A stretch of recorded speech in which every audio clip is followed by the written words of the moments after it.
Figures just released show that more asylum seekers arrived in Europe from Africa in 2016 than in any other year on record.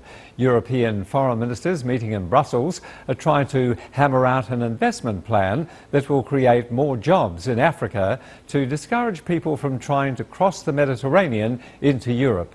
CCTV's Elena Casas has more.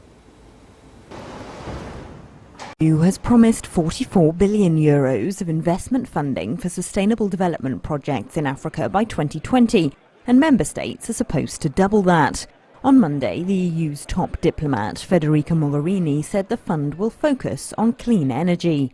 We had, for the first time ever, a discussion with development ministers on energy, looking at the links between our development policies and access to energy, especially again on Africa, and acknowledging that this is going to be part of our policies for poverty eradication.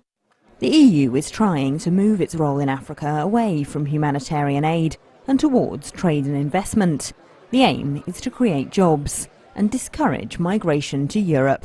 Figures showed on Monday that more migrants arrived in Italy from Africa in 2016 than in any previous year on record, 171,000 thus far. Europe is scrambling to find ways to prevent people undertaking the risky voyage. The latest is the planned creation of refugee centres, where people can have their asylum claims processed on African soil. Experts say this may not be an ideal solution.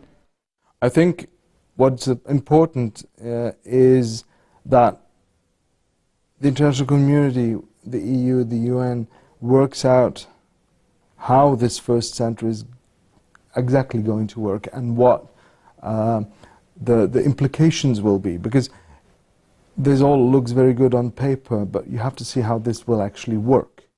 The first centre is due to open in Niger, which around 90% of West African migrants pass through on their way to Libya to reach Europe.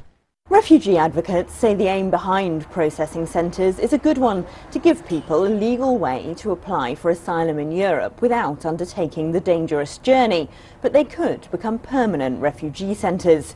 The EU hopes its investment in Africa will help convince people they can build better lives in their home countries instead. Elena Casas, CCTV, Brussels.